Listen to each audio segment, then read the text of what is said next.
This KFAN podcast is sponsored by Builders and Remodelers, exclusive Twin Cities provider of Elements Windows. Get the highest quality windows at unmatchable value. Visit buildersandremodelers.com for more details. Something unexpected happened after Jeremy Scott confessed to killing Michelle Schofield in Bone Valley Season 1. Every time I hear about my dad, it's, oh, he's a killer. He's just straight evil. I was becoming the bridge between Jeremy Scott and the son he'd never known. At the end of the day, I'm literally a son of a killer.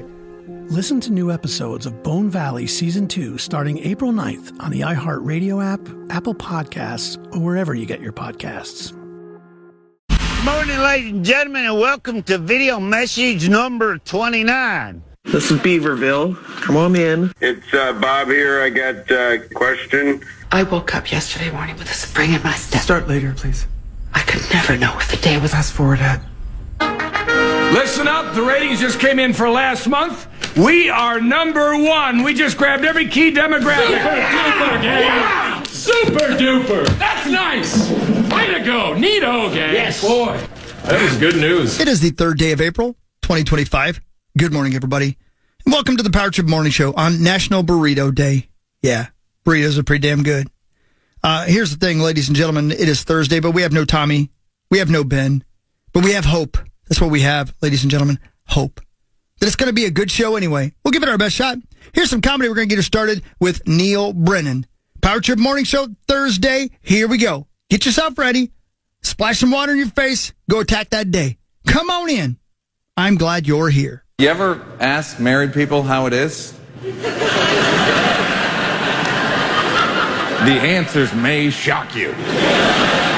By the way, it's not just men either. You ask a woman how marriage is, women sound like a politician ducking a hot button issue. Where you'd be like, hey, Lisa, how are things with you and Mike? And she's like, kids are great.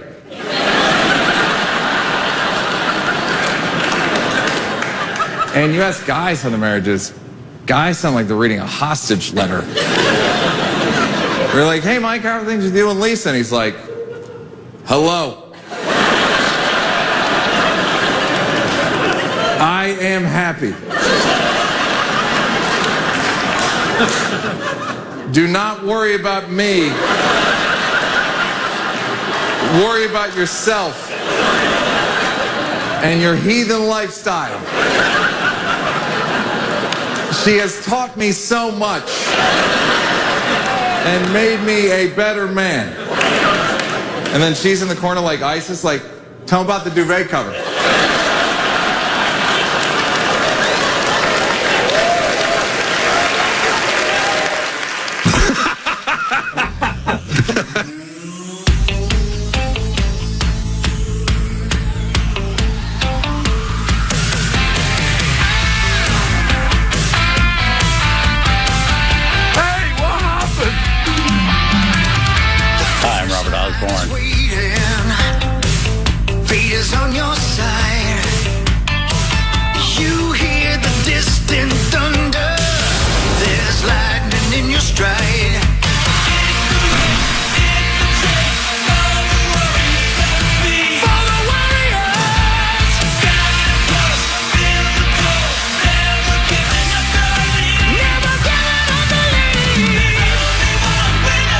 You said splash water on your face? Yeah. Right? Yeah. Or whatever you choose. You guys have seen that Ashton Hall who went viral a week or so ago for the first thing in the morning you dunk your face in a bowl of ice water, then you wipe banana peels all over your face. You see his daily routine went viral and got mocked, and it turned into a million memes. And was it an April Fool's show? Nope. Okay. Yeah, he was dead serious. Yeah. And it was mocked like a million times over. A million times over. Original video was unintentionally hilarious because he said he dove into the water. It was like 4:40, and then he hit the water at 4:44. Right, a 4-minute jump. Yeah, this dude was floating in the air for 4 minutes. Chris, did you see Saturday Night Live this week? I did not. Okay, because Devin Walker also on Weekend Update basically did a 2 or 3 minute skit on Update going through his daily routine, and it was mocking this guy as well. So it went viral enough to be all the way to Saturday Night Live. Anyway, when you said splash some water on your face, I'm like, should we try this? I mean, like not just today. I'm like, should we try it for a week as a show and see if it helps? I think that sounds awful. Like dunking your face in an ice cold bucket of water to start your day. Yeah. That sounds terrifying. What is it supposed to do? Anybody know? Outside of just wake you up? Is it supposed to be good for you? I don't know. I have no idea. Or just wake you up? I think it does just wake you up. Because it would wake me up. I think but it just wakes you up. Does it have any skin benefits? Is that why he's doing this? Well, I know at the end of the day, you're supposed to put your face in cold water because I think it closes your pores. Oh. Is that right? I did not know that. I have done that 0 times in my life. Same. You know what? What I've found, 2 things. If I listen to music right away in the morning, like I get out of the shower, put my headphones in, bam, I start jamming, wakes me up pretty quick. And also, if I just happen to come across some really huge knockers online, like just out of nowhere, it's better than coffee for me. I'm like, oh, that's right. That's why I woke up. You know what I'm saying? I can attest to that. Yeah. So you're saying you don't need a bowl of ice water? I'll try it. Saying? I'll try it. How about a bowl of breast milk? I mean, I could combine the two, and I'll just dump my face right in there. You know what? Scratch the bowl in the milk, and I just dive right in there. Yeah. Little boob sweat. Yeah, little boob sweat. Little cleavage dew. Yeah, little under boob sweat. Yeah, little cleavage dew. Brilliant. Yeah. Dew. A little T word, glisten. I'm sorry, Cory. I'm just riffing. I'm coming up with ideas. Yeah, I think we should take this to the lab and experiment, you know? Yeah. Do we have any volunteers out there? Here I go. No, I think Chris meant the other way. Oh, like donors. I'm sorry, I was looking. Donors. Yeah. Oh, okay. I don't have that. Yeah. Imagine that like was something that, like back in the day, cavemen knew. First thing in the morning, motorboat. Hey, whatever they did trickled all the way down to us, right? We wouldn't be here. Amen. Without whatever routines they were into. And somehow we forgot along the way. Yeah. Well, The we've best lost part our of way as a waking up society. Yep. Yeah. Is motorboat and a big bunch of D cup. The best part of waking up is, and I don't care. I always get emails from ladies that are angry. I don't care how big they are. Oh. Tiny, huge. Yeah. Can I just say this? I don't care. I love them all. You're an equal boob guy. I have a great relationship with sex. And knockers. Yeah. The New York Times headline: complete your mornings by dunking your face into cold water. Then the subtitle or whatever, the next line. What's the next line called? God, I should know this. I'm a journalist, Rosie. Not the byline. Ashton Hall's unconventional morning routine has drawn close to 1 billion views. Sure. Think about that for a second. Man, you want to see some views. Billion with a B. Yeah, those companies that he put, I think it was a specific kind of water or something. It was like in this weird bottle, but they said that he's Saratoga water. Yeah, he's made them. Bottle? Yeah. Yeah. It said that one video has made them like close to $100 million, I think I read. Yeah, that's the lead sponsor of Top Chef, is that water. That's the only reason I know what it is. Top Chef. Great show. You watch Top Chef? Oh, yeah. Top Chef's a great show. Okay, sorry. No, I didn't. Sorry. Never seen it. Hey, where did my big set of fakies go? Remember? I bought that thing. Remember you wore them? Yeah, I was wearing them. Where'd those go? I don't know. Somebody stole them, took them home, banged them. You know it. Who? Paul. Me? No, There's the two other Pauls. Paul. Oh, for sure. What if it was Abbott? It probably was. He's a secret freak. You think Abbott would have sex with a sex doll? Would. You don't? Has. I mean, I don't think I would. Come on. What if he has a sex doll, like one of those, like $1,500 ones, the real good ones? What if he's You like know the price. Lars from Lars and the Real Girl, and he's just been carrying around this sex doll this whole time, pretending it's his wife? What if his isn't a female? Now hold on, stay with me. Everybody be cool. What if his is a very chesty male sex doll, and he doesn't use it for sex? He just beats the S out of it every day when he gets home. He's like, Barrero.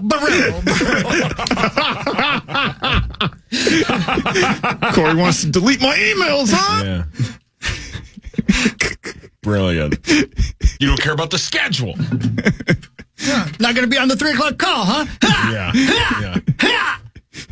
Well, you know what I was doing during the 3 o'clock call yesterday? Were you guys on it or not? I'm gonna guess no. No. No, I heard about it. Yeah, I got scolded for not being there. No, yeah. I didn't. Did you? So just you? Just me. Okay. I went bowling. Hadn't bowled in a long time. That was fun. You the bowled kiddo 300? bowling. No, 170 was my top game. Damn. Which ain't bad. Did you knock your ankle and pass out? Did not. No, that's Did you been piss 20 plus yourself? years. Nope. Didn't piss myself. No, but bowled Let's 4 piss games and beat the 11-year-old in all 4. She's terrible. Oh. Did Yep. she use bumpers? Sure did. Yeah, Yep. and you beat She's. her? Yeah. Oh yeah. I mean, come on. Like, put up a fight at least. Do you have money on it? Kid can't bowl. Yeah, she owes me $1,000.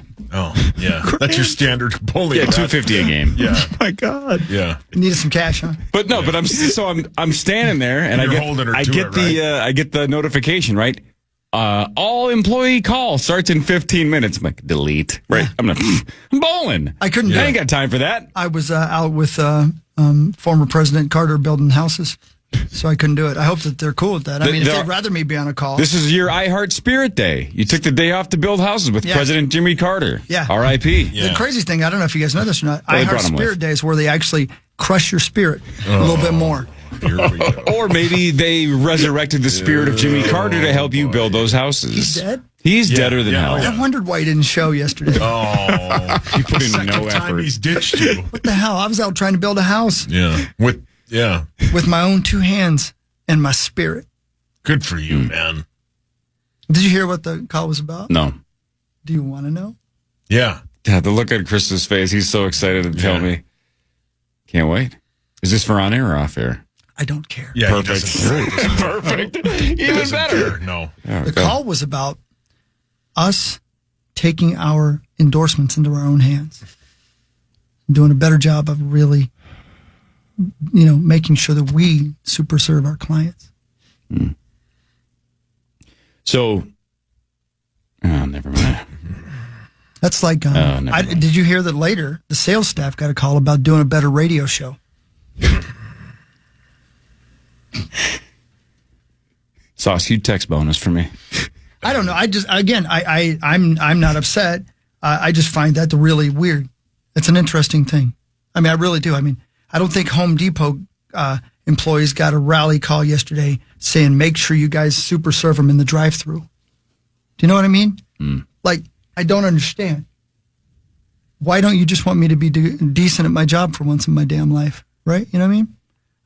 I'm trying to do well at my job. Why are you asking me to do better at other people's? I don't understand. I really don't.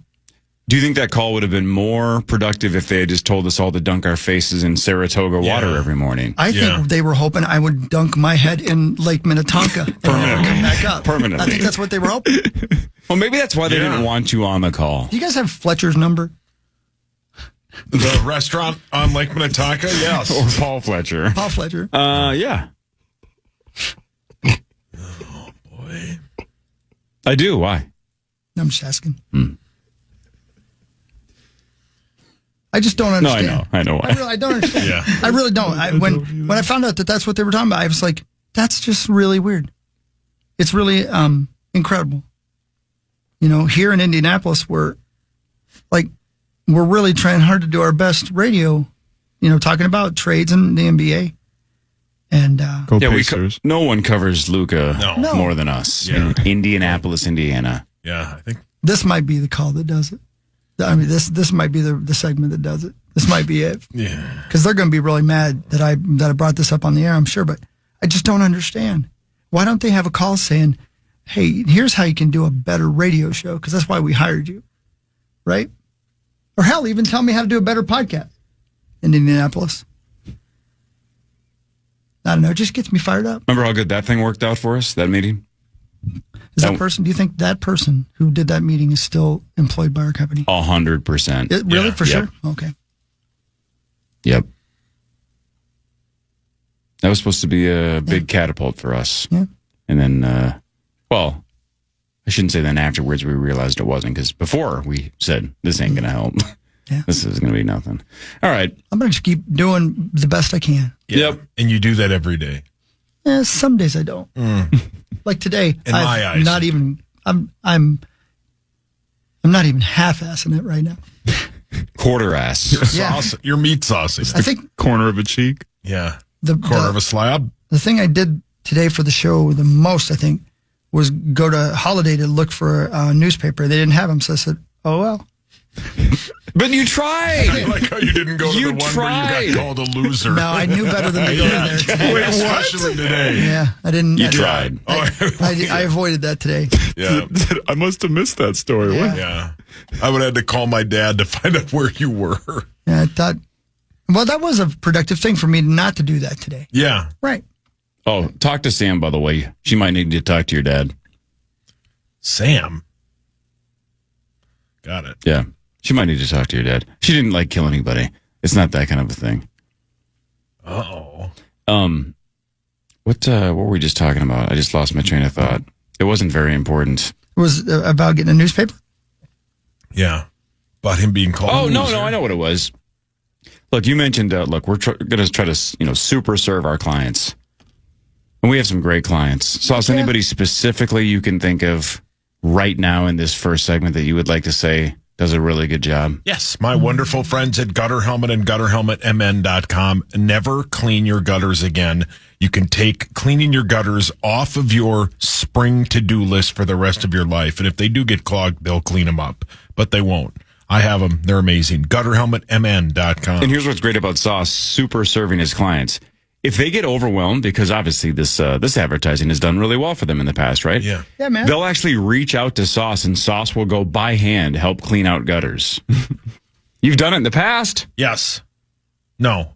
But I would. But you would. I'd do anything for Gutter Helmet. I love them. They're I great. would do anything. Can we sing? How much can we sing of that before we have to pay for it? I don't know. He Who doesn't knows? care. Hawk doesn't care. I don't know. I don't know how much I can sing.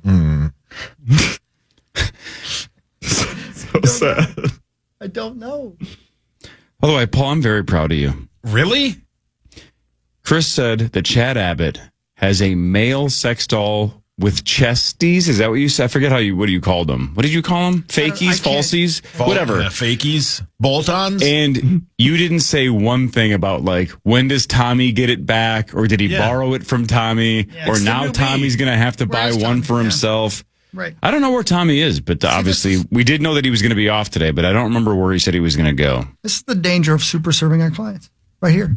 Because Sauce was so fired up about getting the Gutter Helmet plug-in, he didn't think about the radios. Right, which was cracking a Tommy Olsen joke. Which he should have been there for us. Yeah, that's my fault. And the listeners out there, although they love Gutter Helmet, and I do too, and they're glad that we super served them, really wanted a joke. And did they get one? Yeah, No. That's my fault. Man, this has been a pretty crappy segment. God, you know who loves crap? Hawk's dad. See, now you're paying right, attention. We got him back. We're back. Thank you. More of the Power Trip Morning Show after this on The Fan.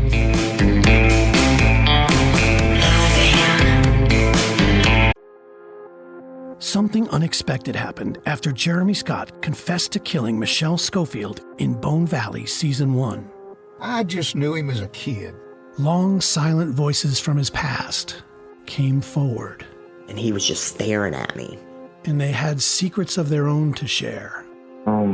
Gilbert King. I'm the son of Jeremy Lynn Scott. I was no longer just telling the story. I was part of it. Every time I hear about my dad, it's, oh, he's a killer. He's just straight evil. I was becoming the bridge between a killer and the son he'd never known. If the cops and everything would have done their job properly, my dad would have been in jail. I would have never existed. I never expected to find myself in this place. Now, I need to tell you how I got here. At the end of the day, I'm literally a son of a killer. Bone Valley, Season 2. Jeremy.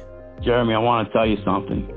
Listen to new episodes of Bone Valley Season 2 starting April 9th on the iHeartRadio app, Apple Podcasts, or wherever you get your podcasts.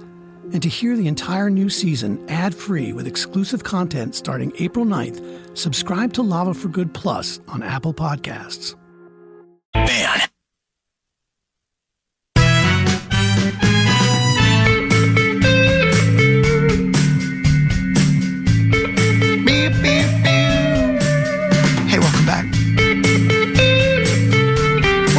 Trip Morning Show. You know what? There's a lot of things about living in our modern society that aren't great. But one thing I like is being able to watch local news on YouTube as it's happening, especially during storms. Oh, yeah. Man, watching the Louisville local news last night, because they got hammered by some storms. Oh. And watching that it happened live like that is again, it's horrible, and I hope everybody's okay, and I'm sure they're probably not. It was terrible storms, but watching that happen is pretty incredible in real time. And then it went down into Tennessee, and there were people who died in Tennessee. It's just, holy moly.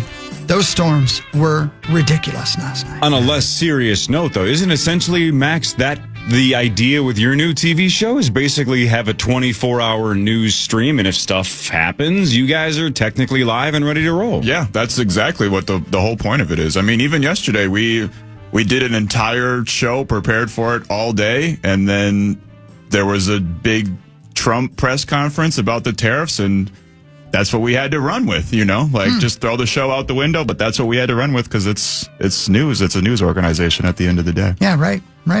Yeah. But you know what's crazy about that to me, and props to all of you who can do that, is think of how little we know about sports. And technically, we have to handle anything that breaks. We have to try to figure it out. Yeah. But at the end of the day, this is sports, right? That's not real life, yeah. You have to basically be a tariff expert on the spot, right? Why are they good? Why are they bad? Why is the stock market tanking? What's the retaliation? Like, what's going on? Take it away, Max. Yeah. You know what I'm saying? Like, that's tough. Live. That's really tough. That's the Burgundy bit, right? There's a lot of people that can do a great job of reading the teleprompter. But when breaking news happens, you got to be able to improv, and you have to quickly show that you're not an idiot, right? Yeah, right? It's not easy. Props to those people that can do it, because I don't think I could do. Well, I know I couldn't do breaking news unless it's in the toy department. Yeah, correct. No, luckily, our show, we have the leeway to just kind of be idiots and be like, we actually don't know what's going on, but let's bring on an expert. And we're basically subbing in for the audience because we don't have to act like experts like the same way that smart play the on-screen like actual news givers have to. That's kind of how we treat this show most of the time, right? Yeah. We don't know what the hell is going on. Parrish, what happened with the Wild game? Yeah. We can just kind of defer and then just play the idiot card as often as we want. It is hard to know something about everything, especially when you got to write up orders for your clients. Oh my God. It's been a pretty good run. So next year would have been 25 years. I'm kidding. I love it. It's good to have multiple skills, man. You know what I mean? Yeah. Right. It's the whole jack of all trades, master of none. Right. I feel like that sums up my life pretty well. I feel like I'm pretty good at a lot of things, but very good at almost nothing, which is okay. Completely, dude. That's okay. I'll take that. That's how I've described myself that way a million times. I'm good at a lot of things, not great at anything. Yep. Yeah. That's okay. It's got me through to now. I wish I was great at poker and pretty bad at everything else. Yeah. Because then financially it would make up for it, right? It would be like, God, he's really good at poker. Yeah, but he can't even open the mailbox. Well, the guy's an idiot. Yeah. But he can play some cards. He's a savant. You see him play cards, though? Yeah. He may not know how to get to his email, but man. Oh, man. I don't know. Yeah, man.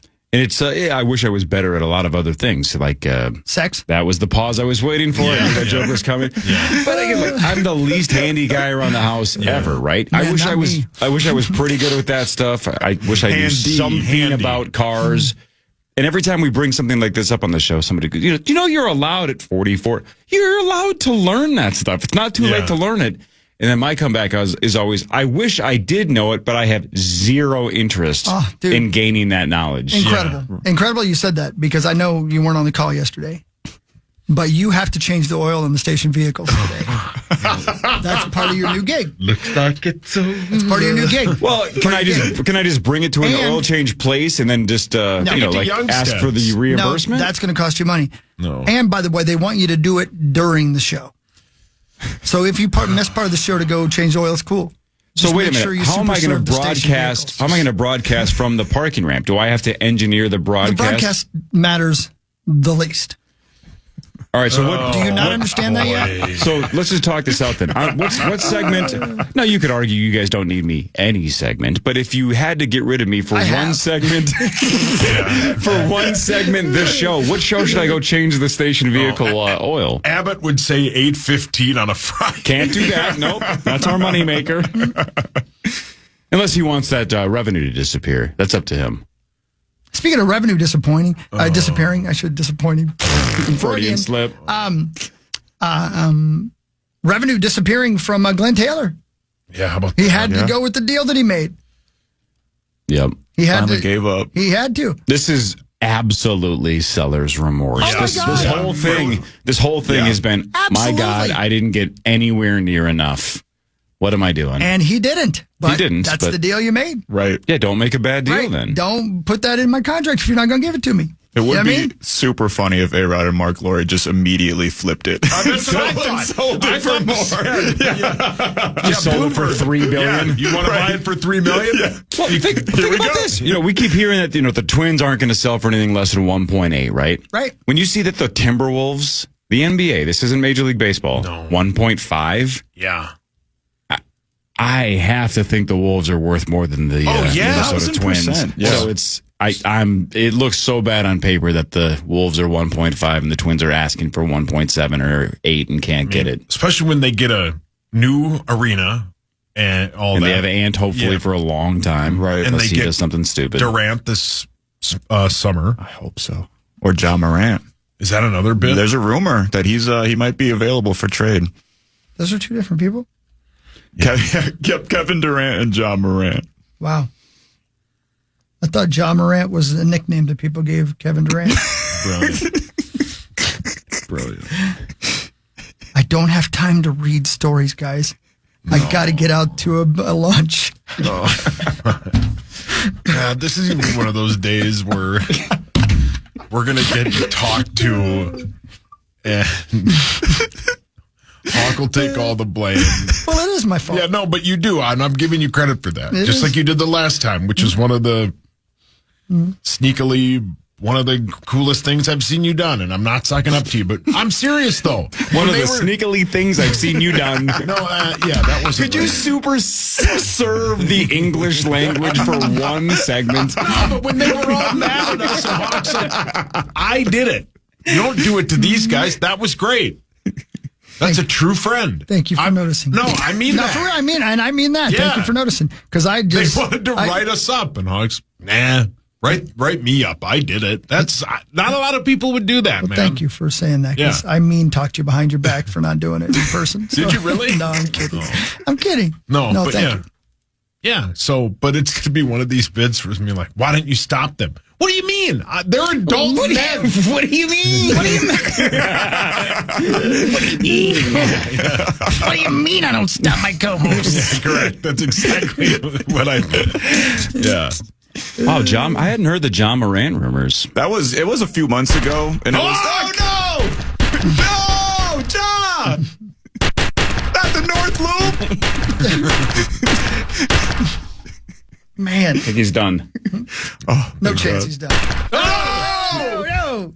John Bones just got hit with a stray. No. He loves Minneapolis. Think how excited Bonus is today. Are they playing this game though or not? Yeah, What's the they deal? are. It's cold out there. I know, but they're playing. It's cold out there every day. Yeah, they'll play. Yeah. I'll be out there with the Fox 9 crew for a little pregame. Is that right? Yes, sir. On the little hell yeah. terrace out there in front of the Target Field. Me, Amy, Ahmad, we'll just be sitting at the desk chilling. Right on. Literally chilling. Yep. Literally chilling, yeah. Front page sports after this on the Power Trip Morning Show on the Fan.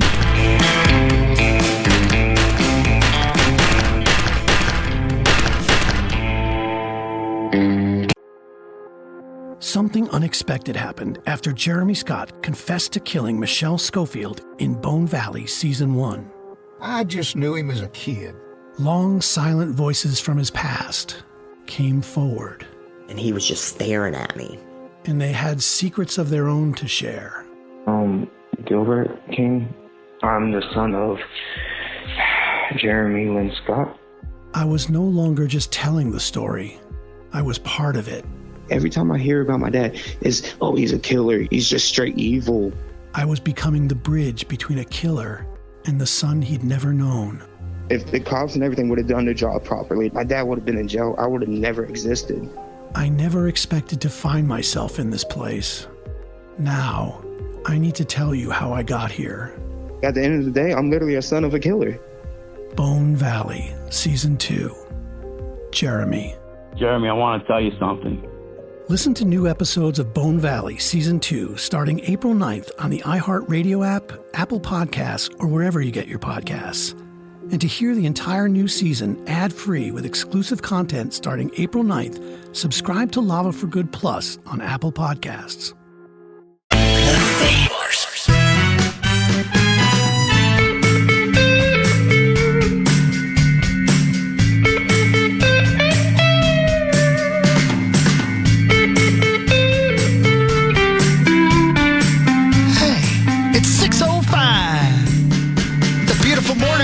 Good morning, everybody. Thank you for tuning in to the Power Trip. I hope you're having a great day. Maybe you just woke up, splash some water in your face. Yeah, dunk your face in some water. Motorboat somebody. Motorboat that bowl of ice. Yeah. Right, like you're dunking your face in Jell-O. Man. Like Chubbs from Teen Wolf. You think anybody in this building has filmed themselves doing that yet? Oh. You know what I mean? Like, that'd be a good idea. We should do that. That will fix everything. Oh, my God. We should do that. Get a few views. Get ahead of the next all-staff meeting. You know what I mean? Yeah, but I don't... oh, boy. I don't really necessarily care about clicks anymore. I'm looking for my Periscope following to increase. I don't think that's a thing anymore. What? I spent all my time on it. Let's do front page sports. I've been writing scripts for Squibby. What the hell's it called? Quibby? Squibby. Wow. It's an underwater version of Quibi. Oh. Yeah. Time now for Front Page Sports. Me too, because all I got now. Holiday Station Stores. Holiday Station Stores. I should have stopped this morning because I ran out of Monsters and I needed them. And there's 3 for $7 for a limited time. Mix and match any Monster Energies. Those 16 ounces at Holiday. Thanks, Holiday. Thank you, Holiday. Holiday's the best. Man, I should have gone this morning. Damn it. I don't know what you're thinking. The Twins won 6-1 over the White Sox. They're absolutely on fire. They've won their last 2 baseball games. Both teams now 2-4. Harrison Bader hit a 3-run home run in the 4th. He's already hit 3 home runs through 6 games. Wow. Wow, I doubted him. Yeah, see, you didn't know who it was. I love how in Hawk Star Wars, Luke just tells Darth Vader, hey, you're my father. I made him a bitch. Darth Vader's like, what? Sauce, how many home runs is Harrison Bader on pace for? I got to super serve Darth Vader. Super serve the Empire. That's what I'm doing. How many home runs is Harrison Bader on pace for? He has 3 in 6 games. I'm going to say, and this is probably a bad guess, 81, 82? Which one are you guessing? 81. That's the right answer. Yeah. Because he's hit half. Mm-hmm. Half. So, good start for Harrison Bader. Not a great start for the Twins, but they've won these last 2, which is fine. Yeah. Buxton with a solo home run as well. Lopez, 7 innings, 4 hits, 1 run, 5 strikeouts. Look it up on your phone. Opening day today, 3:10. Let's go, Twins. Against Houston. It's going to be brisk, baby. Yeah. It's going to be brisk. It's cool. Both Correa and Buxton got off the snide a bit yesterday, so good. Let's go. Yeah, we'll take it. Heck yeah. Yeah, heck yeah, man. Meanwhile, Shohei Ohtani hit a walk-off home run against the Braves. The Dodgers were down 5-rip. They come all the way back, win 6-5. Ohtani walks it off. The Dodgers are now 8-0. That is the best start all time by a defending World Series champion. Really? Meanwhile, the Braves are 0-7, and they are the only remaining team in baseball without a win. So you had an 0-6 team up 5-0 on a 7-0 team, and it flipped. Dodgers are 8-0. Shohei Ohtani is the best baseball player of all time. Yeah. I mean, watching that clip is so, it gave me the chills because everyone in the whole stadium stands up. Because they know what's about to happen. And the pitcher knows. I can't do this with I gotta pitch to the outside. And Shohei Ohtani, first pitch, smacks it and it's over. It was magical, man. That's baseball at its best. Yeah, correct. Man.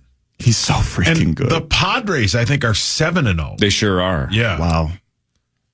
My dads are great. Yep. The Gopher women won the Wabbit Championship. Nice job. 75-63 over the Belmont Stakes. Got her done. That was that game was right down the street last night. I know.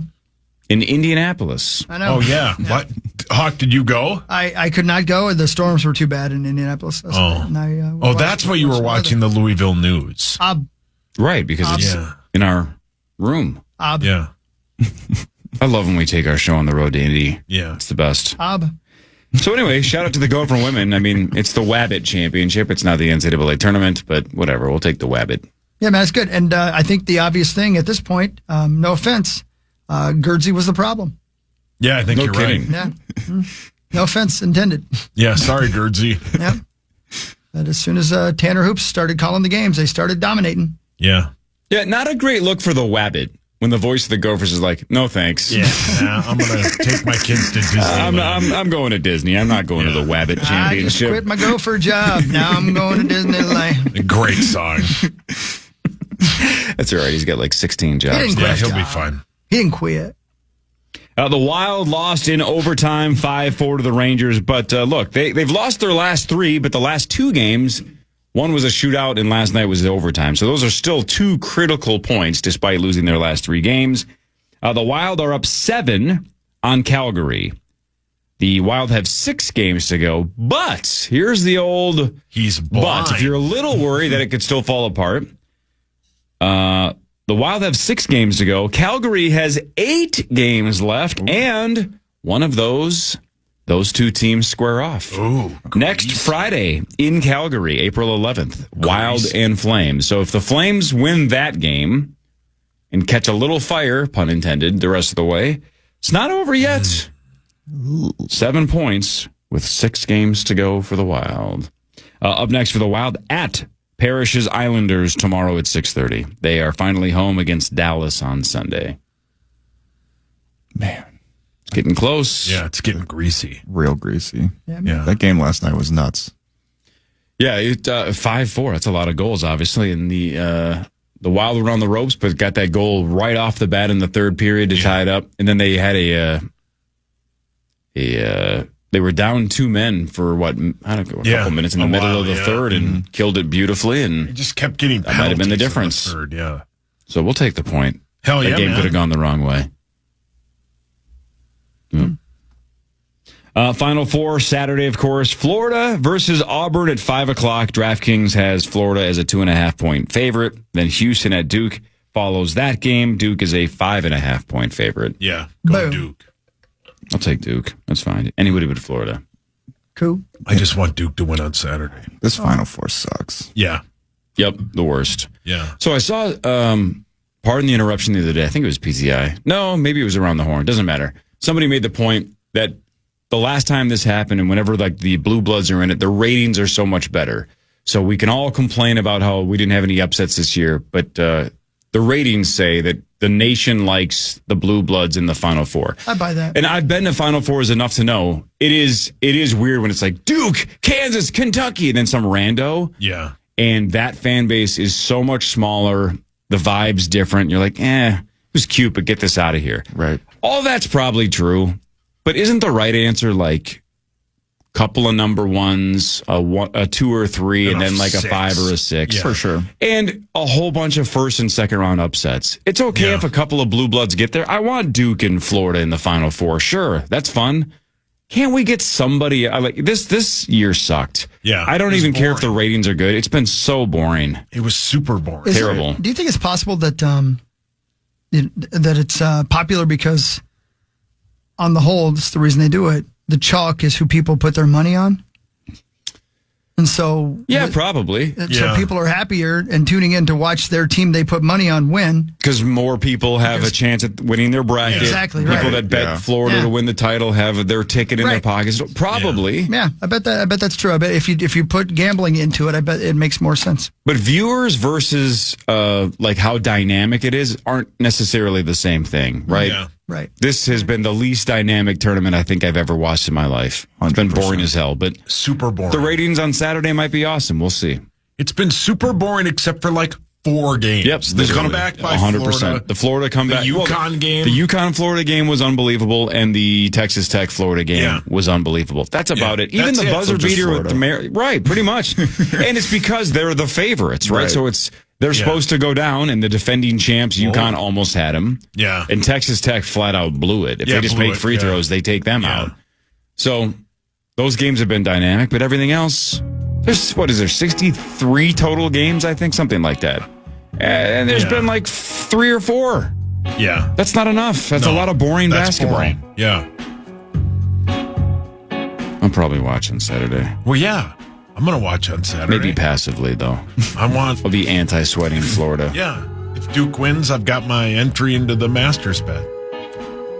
I have a joke all lined up, but I'm not going to say it because it's 6:15, and there are people probably listening now. And I don't have time to go down to the office after the show. I don't either. I got to go talk to my therapist about what they're doing to me.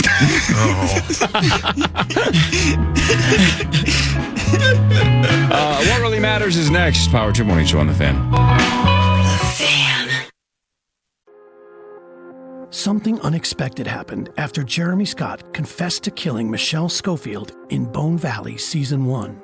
I just knew him as a kid. Long, silent voices from his past came forward. And he was just staring at me. And they had secrets of their own to share. Gilbert King. I'm the son of Jeremy Lynn Scott. I was no longer just telling the story. I was part of it. Every time I hear about my dad, it's, oh, he's a killer. He's just straight evil. I was becoming the bridge between a killer and the son he'd never known. If the cops and everything would have done their job properly, my dad would have been in jail. I would have never existed. I never expected to find myself in this place. Now, I need to tell you how I got here. At the end of the day, I'm literally a son of a killer. Bone Valley, Season 2. Jeremy. Jeremy, I want to tell you something. Listen to new episodes of Bone Valley Season 2 starting April 9th on the iHeartRadio app, Apple Podcasts, or wherever you get your podcasts. And to hear the entire new season ad-free with exclusive content starting April 9th, subscribe to Lava for Good Plus on Apple Podcasts.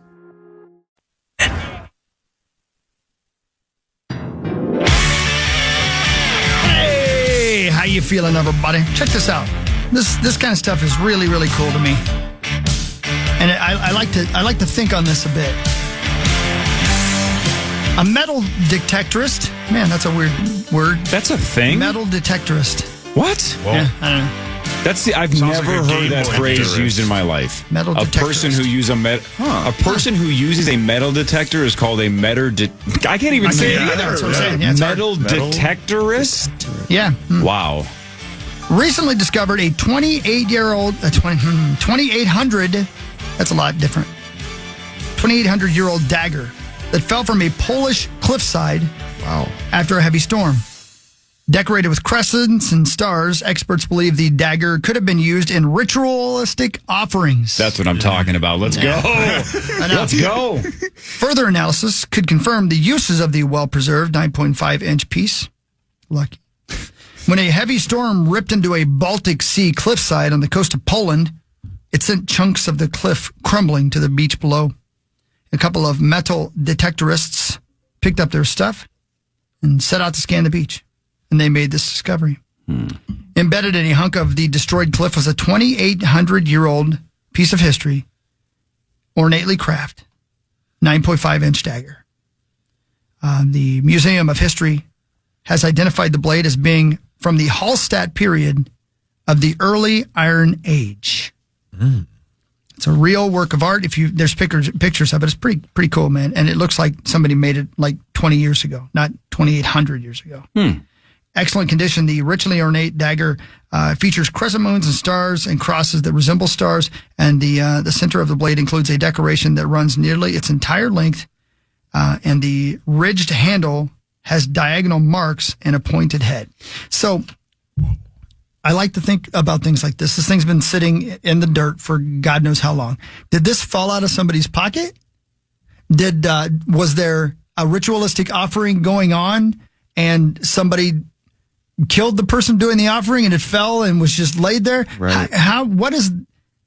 Yeah, we'll never know. Yeah. That's what I'm saying. Pretty cool. Isn't That's it fascinating. brilliant? Right? I do like the idea, though, that if I ever end up being a serial killer, and clearly I'm starting to hint that I might be. I think you might be well into your career. Wouldn't it be so much cooler? Just like you have a calling card in terms of the style of murder. Like if I was a stabby guy, Sure. I would want a signature dagger, the same way that in all the Bruce Lee movies and Kill Bill and stuff, like she had a sword, right? Like a specific iconic sword. I would want my own dagger for stabbing. You know what I'm saying? Like with my own logo or emblem. Like you pull your hands up. So you want to be the wet bandits of serial killing, where you leave your mark everywhere, and then when they catch all these, I'm going to get caught anyway. And if I really want to be a serial killer that goes down in history, like BTK, you eventually want the attention. You would want them to catch the such and such dagger killer, not just the guy who has a knife who stabs people. That's not flashy enough. I'd want a signature dagger. And then my dagger would go for billions of dollars on eBay, even though they don't let you auction serial killer merch. Yeah, one of the guys from Korn really into that stuff? Wasn't that the bit? Yeah. Sauce, you know the board game Wavelength? You ever seen anybody play that? No, I've not. Okay, it's kind of fun. It's on social media and stuff too. The whole point is with your teammate, you try to see if you're on the same page with something. Oh, brilliant. You and I would be good at that. Well, let's see if we are right now. All right. Oh. When I say dagger, what's the one video game that comes to your mind the fastest? What name? Let's see if we're on the same page. Because as soon as he said dagger, I immediately thought of a video game. I have it pulled up right here, so we can prove that we're on the same page. I have the Wikipedia page pulled up. Specifically, the word dagger. What's the first game? There's people in their 40s that are screaming at the radio because they know exactly what I'm thinking about. You can do this. Maybe you didn't play this game. Then we're not on the same wavelength. Yeah. You can do this. I have no idea. Can't think of a game with a dagger. I mean, Grand Theft, but you have multiple weapons. Yeah, it's probably just a knife. A video game. Yes. I have no idea. Castlevania. Nailed it! Oh, that's what I had that in my mind too. Yeah. Castlevania. There you go. Great game. Yeah. Fantastic. First one is epic. Yep. So good. So much fun. Yeah. Okay. Oh.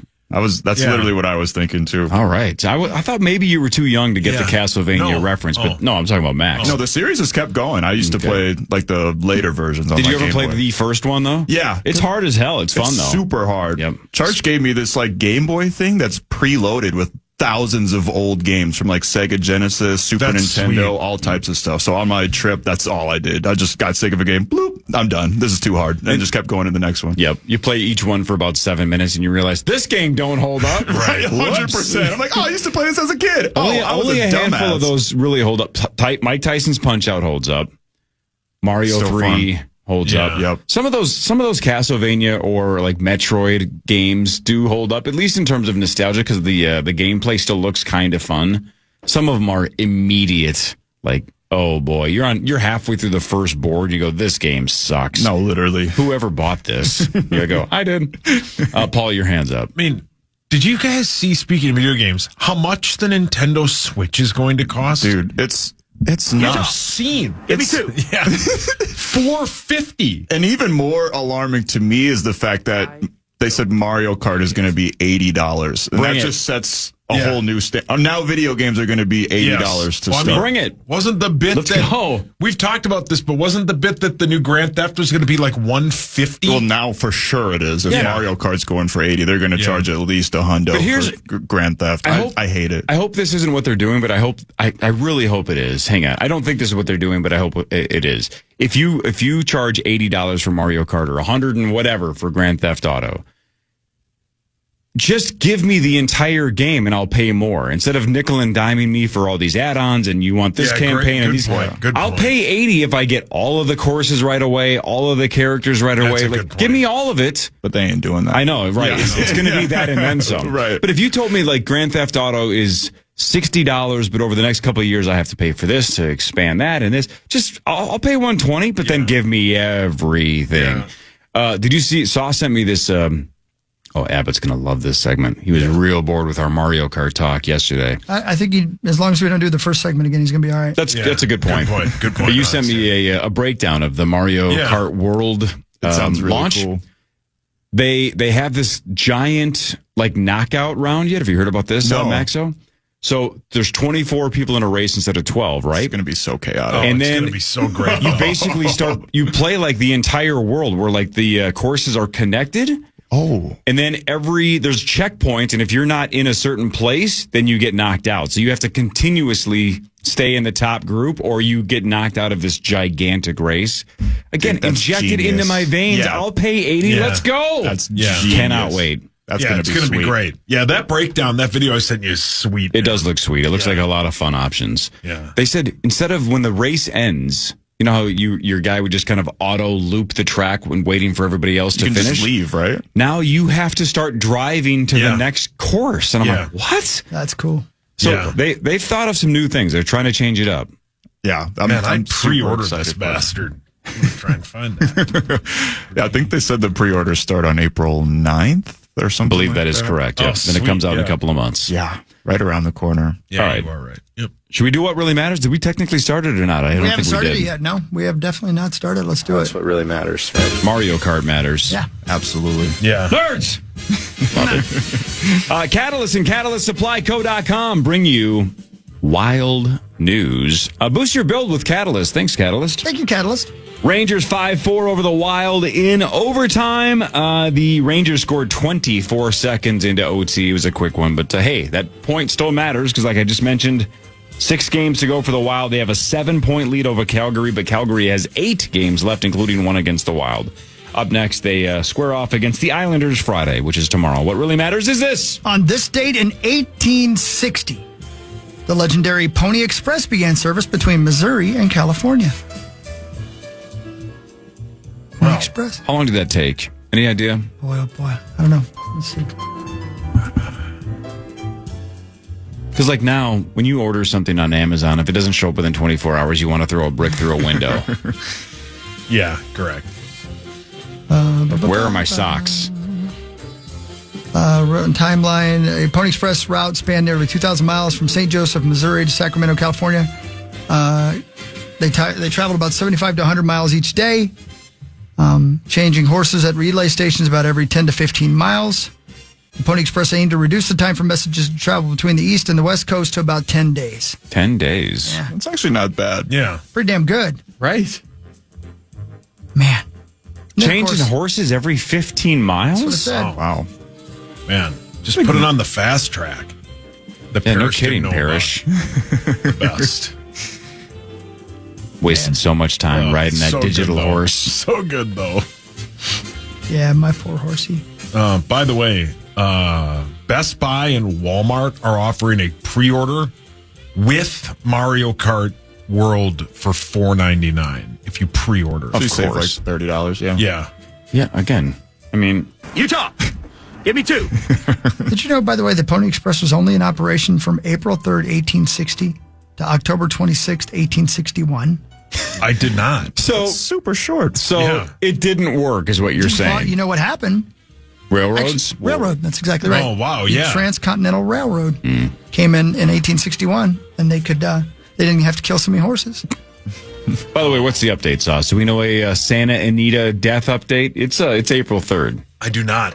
I just hope that Power Trip Bets will email or text or post on Twitter every time I'm done. I don't like it. Oh, well, I'm sure he doesn't, but he likes gambling. He sure does. The Timberwolves are at Brooklyn tonight at 6:30. The Wolves are 44-32. Brooklyn is terrible. They're 25-51, including 11-25 at home. My God. This is one of those games, if you want to get that 5 seed or 6 seed, you got to avoid the play-in, you cannot lose. No. I heard Chris Finch on with PA a couple days ago basically saying, like, look, 2 years ago we lost all those games to teams that we shouldn't lose to. Correct. Last year they cleaned that up, and that's why they had that unbelievable year. This year, they've had a handful of those. And I thought Chris did a really good job of not playing the blame card, but he said, like, look, there are games in an NBA season where if you have an injury or an illness and you're short-staffed, sometimes you lose, right? But he also said once in a while you get somebody else's A game and you have your B game, which is like, all right, we didn't play bad, but tip of the cap. Like, they're NBA teams too, so sometimes you lose those. These ones, inexcusable. I don't care if Brooklyn gives you their best. You cannot lose to Brooklyn when you're this close to the end, and they have nothing to play for and are also short, right? I believe they have a handful of injuries as well. So they don't even have their full roster. Let's go. The Wolves are Bury 12.5 point favorites. Destroy them. Bury them. Smoke them. Yep. What really matters, though, is this. On this date, 143 years ago in 1882, Jesse James was shot in the back by the coward Robert Ford. That's right. Who sold him out for $10,000, which must have been a lot of money. That's a ton of money back then. I got a lot of cousins I'd give you for $10,000. In today's money, too. Yeah, right. Yeah, right. Man. Such a good movie. Long-ass movie. Yeah, I've never Longer seen than it. the title, but it's really good. But Casey Affleck is outstanding. Brad Pitt is outstanding. It's really good. That might be Casey's best movie. Way up there. Yeah, he's really good in that. Yeah, Sam Rockwell's in that. He's good at everything. Rockwell's cameo in White Lotus this year is fantastic. That's what everybody's telling me. I haven't seen any of it yet. And I did not know. So do you clearly you remember Ricky Bobby, right? Talladega Nights. Mm-hmm. The blonde that's his wife, right? The Carly, I think is her name in the movie. She's like the smoke show that they both take it. You know, like she jumps to John C. Reilly after Ricky Bobby's character is derailing because she just wants that to a racer. Right, she wants that NASCAR money. Right. So that actress's name is Leslie Bibb, and she's one of the 3 main gals in White Lotus this year. Wow, apparently Leslie and Rockwell have been dating for like 15 years. Had no idea. So they're both in this season, and I didn't know that they were together until they were talking about how she had to try to help Sam, convince Sam to do the cameo. Yeah. That's crazy. I don't really know what she's done outside of Ricky Bobby and Talladega Nights. She was in Palm Royal. What was that? The bit with Kristen Wiig. Yeah. Yeah, that did not go well. One of Hawk's favorite films, Zookeeper. That's got Kevin James. No, that's We Bought a Zoo. He loved that too. Another favorite of Hawk's films, Confessions of a Shopaholic. Yeah. That's a documentary on She me. was in Hell Baby, movie Hawk loves. Yep. That's about number 2 I took last night. Yeah. So I guess what I'm saying is correct, that she really hasn't been in much since Talladega Nights. No. Not really, no. Good for Leslie and Sammy. She was Juror 2. Whoa. Juror 2. All right, brother, Kanye. relax. Juror 2 in the movie Juror 2. What's the name of that movie? Juror? J-E-R? I believe that was Superman's dad. Juror? Your dad is a lawyer. Yeah, well. And you can't say that your word? Your dad's a sex addict. So, for 86, good for him. Recovering. Guy's 86. Yeah. Almost 87. And by the way, tell him the meeting has been canceled for tonight. Yeah, I'll see him tonight. Yeah. Hawk's going to get a phone call today. Hang on. I honestly got distracted. What's the name of this movie? Juror? Jor? Like John Cena's pants? Jor duty? Man, your dad is so disappointed right now. Not really. He loves me. He does, but he's disappointed. He's only been disappointed in me once. I'll hammer the over. No, like truly You mean disappointed. The only time I've only gotten I'm not mad, I'm disappointed in once, and it was just yell at me. I'd rather be yelled at. I mean, Hawk likes to be talked down too, right, Hawk? Yeah, I like to be whooped. By my dad? Yeah, sure. Your daddy? Carmelo Anthony elected to the Basketball Hall of Fame. First ballot for Melo. He's 40 years old. National title with Syracuse. That was a super fun year when he was a freshman and just kicking ass. Drafted third overall in one of the best drafts of all time, the 03 draft. Would you say, though, that he did not live up to expectations? No, I think he did. You think? Yeah, I mean, he didn't win a championship, That's but what I mean. he was, and it's one of those things that he might get lost in time, like the kids, because it's like the LeBron era I don't or think whatever. he's a first ballot Hall of He Fame. definitely is. He's 10-time really? All-Star, 3-time gold medalist. He was the scoring champ once. Like, he has the entire resume, to Max's point, except for an NBA title. He's got everything. He's done everything else. I think I think it's him and Kevin Durant are the most decorated NBA Olympians from America. He's one of the best scorers, just pure scorers of all time. Yeah, I think he's a no-brainer first ballot guy. I think the only thing, he had to have been on the 75th anniversary team, which means he's one of the 75 best players of all time. Right. I'd be floored if he wasn't. Somebody can check quick. He must have been. And the NBA Hall of Fame no-brainer. is not as exclusive as others. They're a little bit more like people who are influential, and you don't have to be the best player. Right, like Yao Ming got in, you know. But anybody that's a 10-time All-Star, and was a scoring champ and a multiple time Olympian. How do you not get in if you're a 10-time All-Star? That means you're elite for a decade. Right. Yeah. Guaranteed. You guys are right. Yeah. More of What Really Matters after this on The Fan. Something unexpected happened after Jeremy Scott confessed to killing Michelle Schofield in Bone Valley Season 1. I just knew him as a kid. Long, silent voices from his past came forward. And he was just staring at me. And they had secrets of their own to share. Gilbert King. I'm the son of Jeremy Lynn Scott. I was no longer just telling the story. I was part of it. Every time I hear about my dad, it's, oh, he's a killer. He's just straight evil. I was becoming the bridge between a killer and the son he'd never known. If the cops and everything would have done their job properly, my dad would have been in jail. I would have never existed. I never expected to find myself in this place. Now, I need to tell you how I got here. At the end of the day, I'm literally a son of a killer. Bone Valley, Season 2. Jeremy. Jeremy, I want to tell you something. Listen to new episodes of Bone Valley Season 2 starting April 9th on the iHeartRadio app, Apple Podcasts, or wherever you get your podcasts. And to hear the entire new season ad-free with exclusive content starting April 9th, subscribe to Lava for Good Plus on Apple Podcasts. Fan.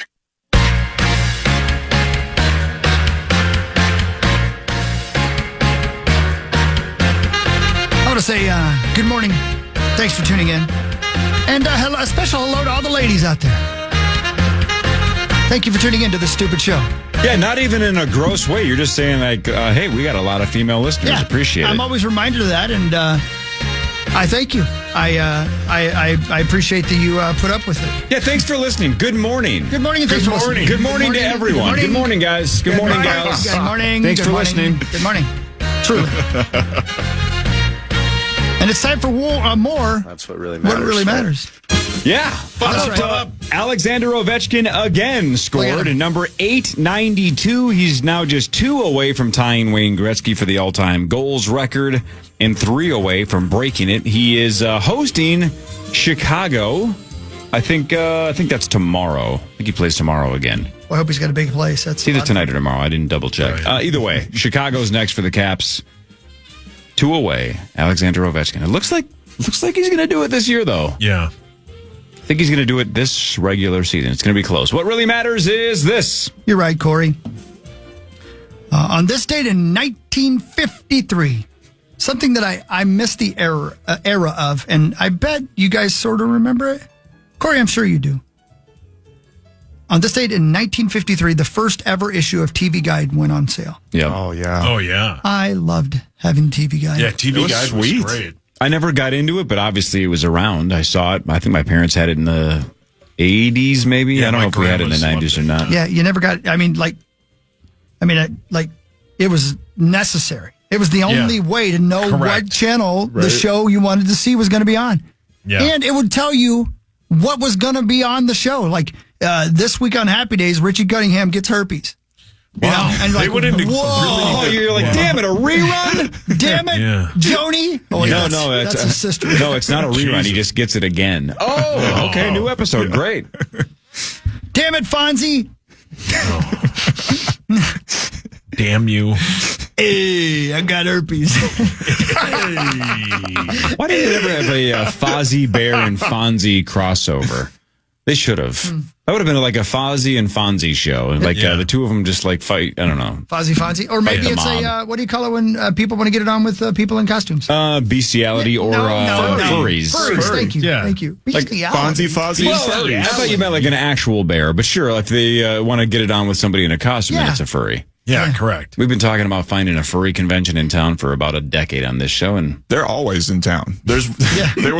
This is a great place for it. I was walking around Loring Park taking one of my bowl cruises, and all of a sudden I'm like, oh my God, that guy's in a dinosaur costume. I'm way higher than I thought. Yeah. Wait, those people are in dolphin costumes. Yeah. What's going on? Hey, Pinky Tuscadero.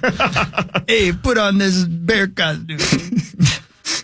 the only time I've ever even remotely ran into one of those is I forget which hotel downtown I was at or why I was there, but a couple of guys come walking through the lobby with full on like bear costumes. And one of them starts like tickling the sides of the other one and just starts going, yada, yada, yada. And I'm like, man, this is a weird group. And then did you hear the other one say something? You told me at the time, I can't remember. It was something like, but what about my career?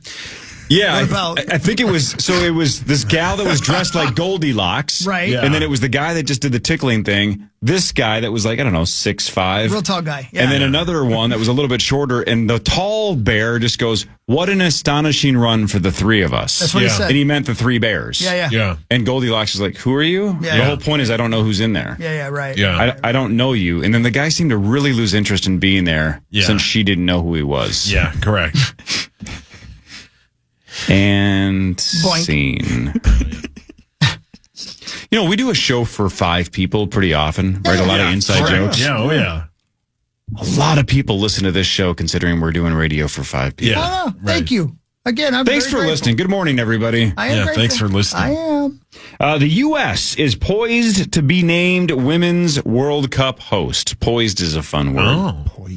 So they are the only bid for 2031. A vote next year will confirm the hosts in 2031 and 2035. Those are real years, by the way. Dear God, we're getting old. My God. The U.S. was the only bid for 2031. It'll be the U.K.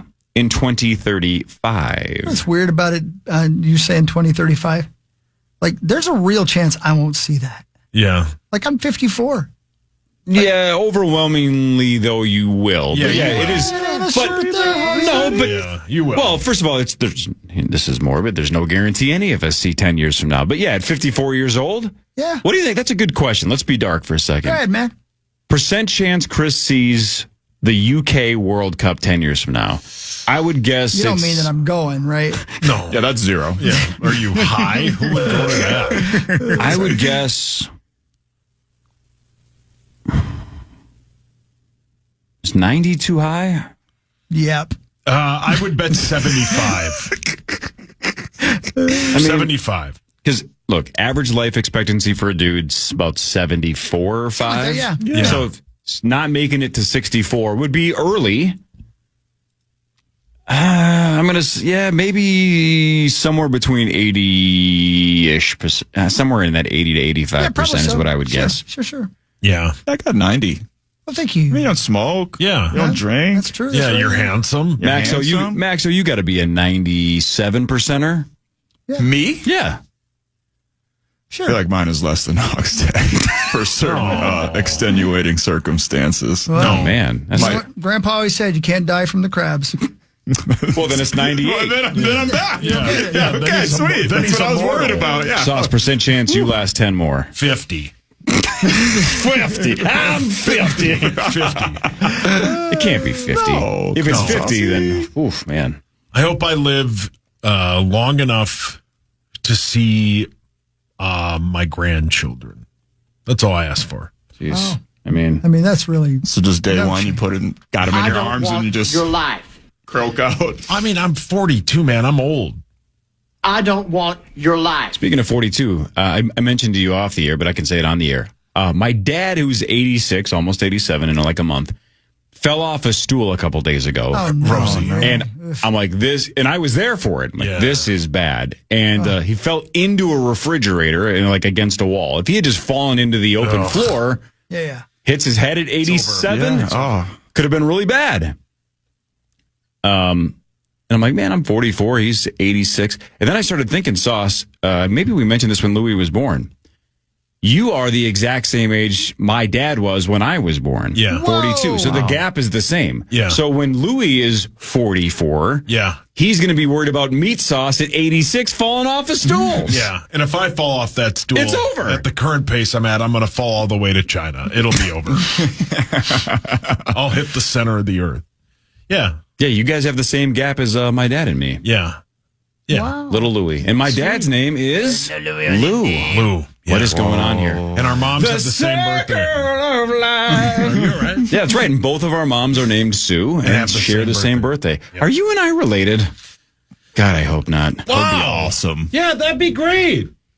Every family has a missing link. You guys should do the Ancestry.com. See if you guys got any family ties. Sounds like we're closer to doing Ancestry.com.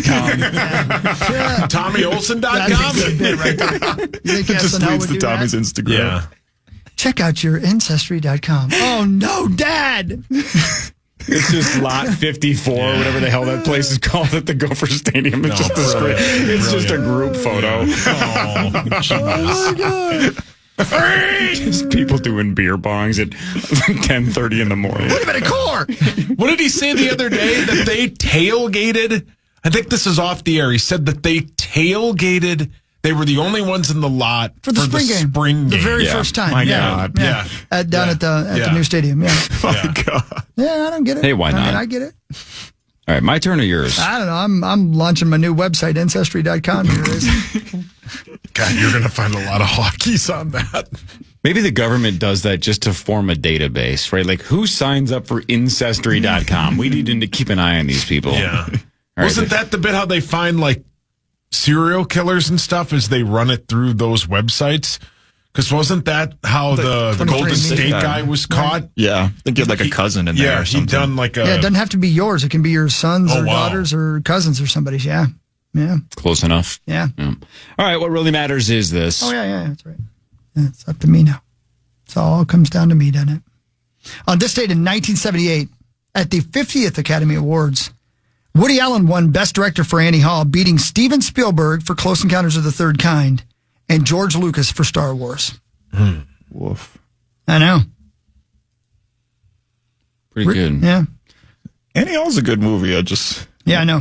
Comparatively, that does sound like they gave it to him just to be artsy-fartsy. 100%. Yeah. Close Encounters rules. That's a great film, man. Yeah, I never saw it either. I've never seen that one. And how about this? Richard Dreyfuss won Best Actor that year, but not for Close Encounters. He won it for The Goodbye Girl, which I don't even know what that is. That's a good year for Richard, because Close Encounters that's a damn fun Yeah, I haven't seen it. Do. Yeah. Yeah, there's a lot of movies in the late 70s, early 80s that it's pretty ridiculous that I haven't just taken an hour and a half and just got it off the list. Yeah. Yeah, like Crystal's doing with all those films. Yeah. Which is a good idea. That's a cool idea. I like that. When the first AFI list came out in the mid 90s, or what was it, 96 or 97, somewhere in that range, that I was going to do that. I'm like, that's when I had to go to the video store and rent them. But I'm like, I'm going to watch all of these. So I did start knocking out a whole bunch of movies like Taxi Driver, Clockwork Orange. I saw a bunch of movies that I would have never seen, but they were on that list. I'm like, let's go. Yeah. Bonnie Blue. And I remember Annie Hall on that list, and I remember saying, hey, I'm going to get around to this because I'm going to see all 100 of them. Yeah. And I got to about 30 and quit. You meet sauce. Right, Yeah, no? see, that's... Yeah, but I saw a bunch of movies. Again, Clockwork Orange is a movie I would not have watched if it was not on that list. Yeah, Clockwork Orange is a great film. It's a one-time watch. It's a one-time watch, but it's a great film. I love that movie. Yeah. It is a technically sound film. Yeah. I don't enjoy watching it, but No, it is a well-made movie. Yeah, and the message at the end is great. Which is? The theater. Basically, like you can't fix people. It doesn't matter what you do. People are going to do what they do no matter what. Yeah. You can't they're trying to like brainwash him, and that's who he is. Yep. He's born, basically, as Lady Gaga said, he was born that way. They can try and manipulate him and all that, and it doesn't matter, because the second they stop, he's right back into it. Yeah. You have to desire. Yes. Change. Correct. That's exactly what it is. And if you don't, then you're just 54 years old. Hoping you can hold on for the 2035 Women's World Cup in the UK. You're debating it. Yeah, you're debating it. It's your choice at this point. Yeah. It's not up to anybody else. It's up to you. You're That's right. Plucking petals off of a flower. That's 2035, 2025, 2035. How do you guys feel about significant change or minor change in your life? I don't know if anybody likes significant change, right? It's hard to have significant change frequently. Yeah, sure. That means like 100 pennies. That'd be super annoying. But like even I'm a creature of routine, creature of habit. I don't know. Even sometimes minor changes throw me off. Yeah, significant change is almost never a choice. Almost That's never. a very Good point. Unless Mark. you're moving, right? Yeah. But sometimes that might not be your choice because you got fired or something. Rosie. No, not that. I always keep boxes. Yeah. You know what I mean? You barely unpack every place you go.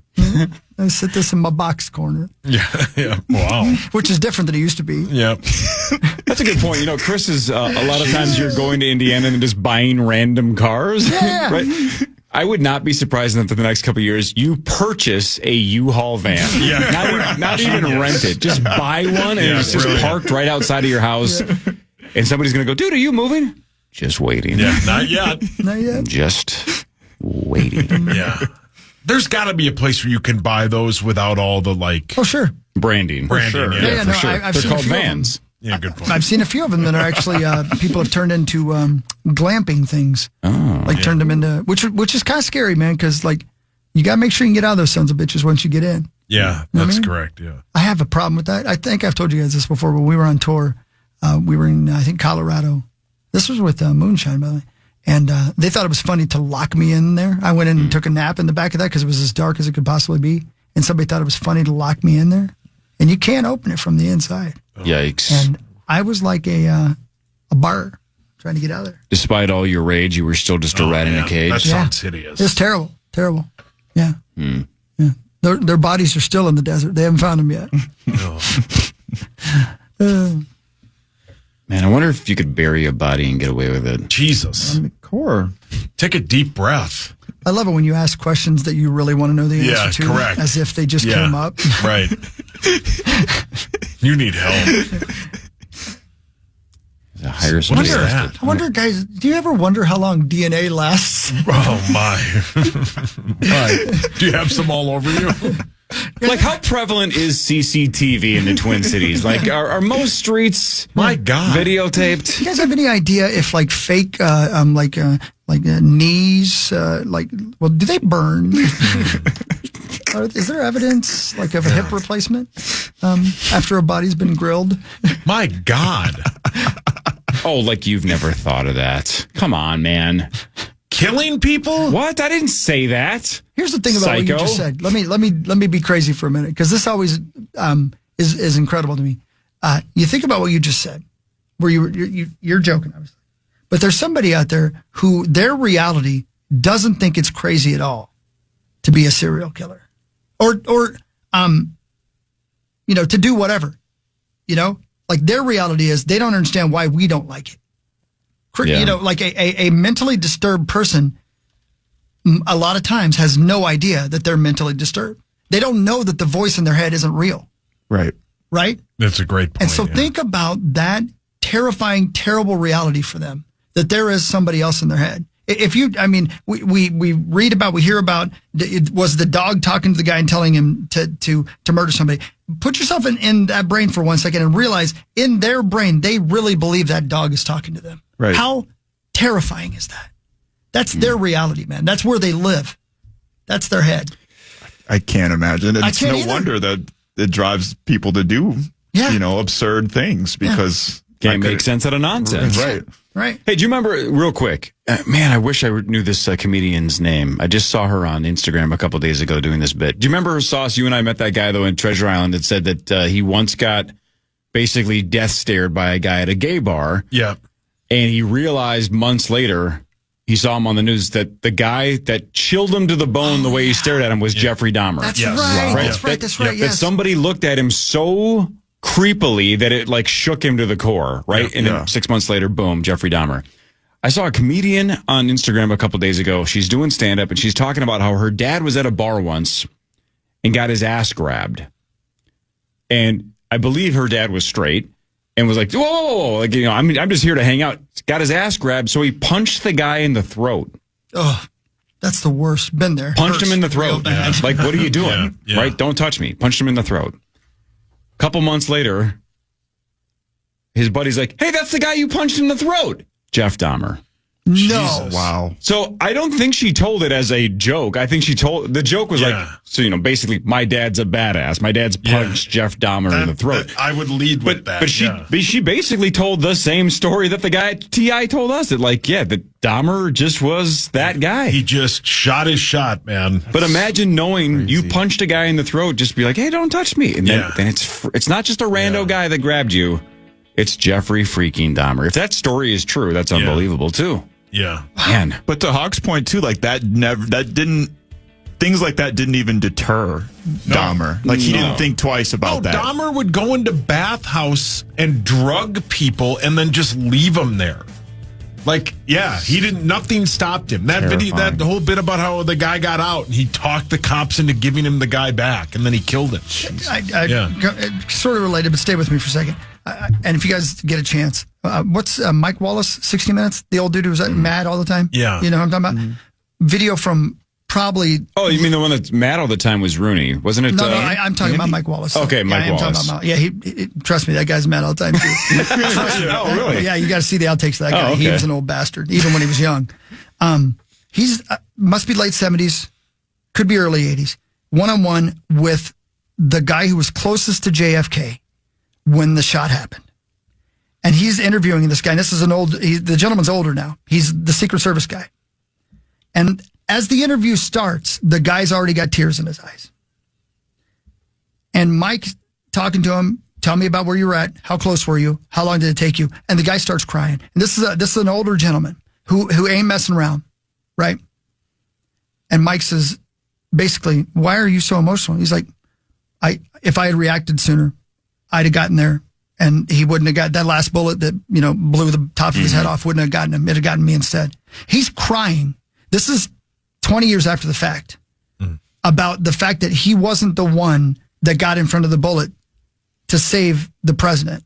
And this is this guy's reality, right? And Mike is saying to the guy in a way that I would never expect Mike Wallace to. He's saying to him, you can't believe, literally, you really can't believe that you could have done more. We have the records here. It shows you got there in 2.3 seconds. You reacted, and the guy's like, it should have been one. And he's crying as he's saying it. That's his reality. That's the rest of his life. This is an old man who has spent the rest of his life is ruined. Thinking it was his fault. He thinks it's his fault. Yeah, I mean. Because he didn't get killed. Because he didn't die. Yeah. To save the president of the United States. Wow. You got to see it. You got to see it. This guy ain't messing around. He's broken. He's sitting beside his wife. He can't even look Mike Wallace in the eye. In a similar vein, when I was in college in Japanese history class, we watched a whole documentary about kamikaze fighters that were called back. Oh. Like they're in the plane and they got called back. Wow. And that was a huge thing for them as well. It's like they spent the rest of their lives thinking like... In shame? Yeah. Like they were ashamed. Like they weren't relieved. They were like... They had fully come to grips that they were going to die and that they were going to do it for their country, for their brothers, for their people. And then they get called back and then they're like, why? Why am I still here? Oh, man. Wow. All right. That's heavy. The news is next. This is the Power Trip Morning Show on the Fan.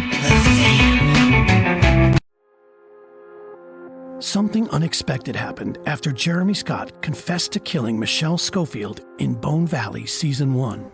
Every time I hear about my dad, it's, oh, he's a killer. He's just straight evil. I was becoming the bridge between Jeremy Scott and the son he'd never known. At the end of the day, I'm literally a son of a killer. Listen to new episodes of Bone Valley Season 2 starting April 9th on the iHeartRadio app, Apple Podcasts, or wherever you get your podcasts.